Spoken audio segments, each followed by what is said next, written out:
Welcome back to Grim Survival. Today we're going to talk about some food. Again, food's been on my mind lately. It should be on yours. If it's not, then you're not paying much attention, and you should be because, yeah, trust me, we're having issues with food.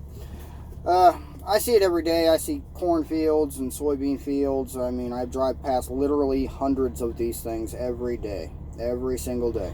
And they're saying right now that we're only missing 40% of all crops have not been planted.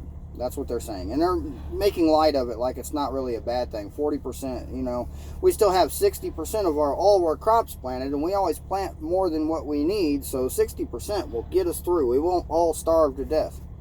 Yeah. So, that being said, what I see on a daily basis when I'm driving through the Midwest and all the fields that I see are, I'm not going to lie, I mean, there's corn growing. There's fields that have corn that are probably a good 2-3 feet high already. And I'd say those are about 20% of the fields that I come across are growing. The rest of them that are planted, the corn is maybe that tall, maybe that tall. It varies depending, but you can see most of these fields, it hasn't rained here in the Midwest in this particular area of where I'm at. It hasn't had a good rain for about a week.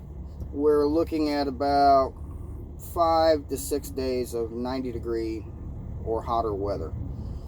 So, that being said, most of the fields I come across that have very small plants in them have a lot of water. A lot of standing water. I'm talking pond-sized puddles that are just in the fields. You can see little areas, patches, basically, through all the fields. There's a patch here, there's a patch there. It's through all the fields of bare spots that are just very dark black soil.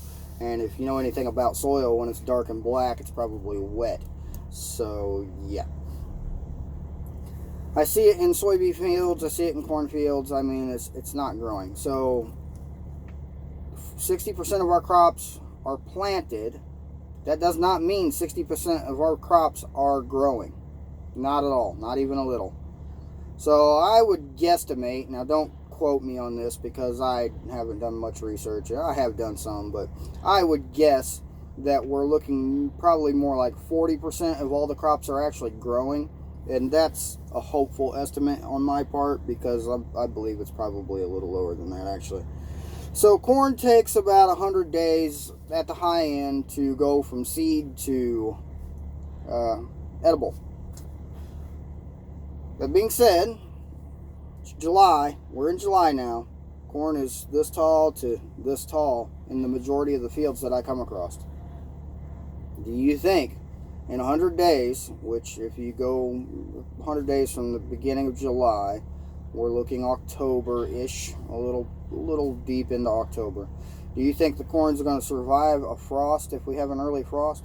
That's assuming this, the grand solar minimum is real, and the whole, what is it they call it, the global warming crap, whatever.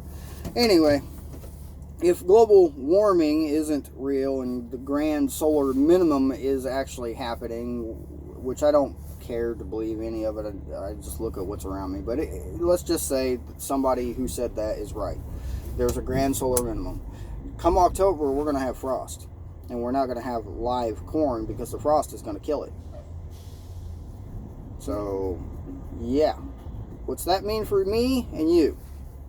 It means I'm going to get skinnier. I'm kind of skinny as it is, I'm a little guy. If I get much skinnier, I'm going to wither away. It's not good.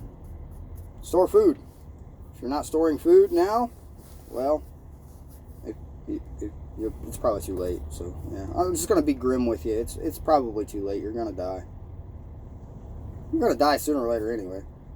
Don't take my word for it. Alright, so here's one thing that's kind of irritating me, and I talked to some people here and there. I won't mention who or why or what, but I talk to people here and there, which is odd for a truck driver. We're antisocial creatures, but believe me, I talk to people. And this one particular conversation I had the other day somewhat irritated me, so I'll tell you all about it. As I was talking to this person about basically what I'm saying here is it looks like we're not going to have enough food because all the corn's not growing, all the soybeans are not growing. What is growing is real small, and it's just not going to be enough. And the response I got from this particular person was, don't worry, they'll make some of that fake stuff and feed us. They will make some of that fake stuff. He was referring to GMOs and, the food-like products that we are subjected to on a daily basis through modern processing and genetic manipulation. What he does not realize, obviously, and what I tried to explain to him, which I just won't even go there, but all that fake GMO stuff that he's thinking that I'm assuming the government, is going to feed him when his family's starving is made with corn and soybeans. I mean, I tried to tell him that. Whatever. It was irritating. It's kind of funny now. It's not going to be funny when, people are starving to death. It won't be funny then. But it's funny at the moment because I'm not starving to death, and neither is he. But, he comes near my door when he is starving to death, it's going to be an issue for him. It's stupid. I mean, you believe. And how many hundreds of millions? I mean, it's got to be at least tens of millions, at least, very least, believe this crap that, when there's no food growing in the fields out here, that the government's going to come and save them. I mean, you really believe that? Really? Did we not watch the news during Katrina? I mean, yeah. They couldn't even save some people in a hurricane in one city. We're talking about the entire country. And the government's going to come and make some of the fake food and feed it to you. Really? Okay. Good luck with that. I'm not relying on the government. I'm going to rely on what I usually rely on. Me. It's worked out so far. Now, I could show you a whole lot of pictures of these cornfields that I drive past every day. I mean, I could hold my phone out the window while I'm driving down the road at 65, 70 miles an hour. And, yeah, I could take it back to the computer and edit the video and overlay pictures and blah, blah, blah, blah, blah. But if you really want to see it, and you don't live in the Midwest, there's videos. There's plenty of videos. Go find one. Do some research.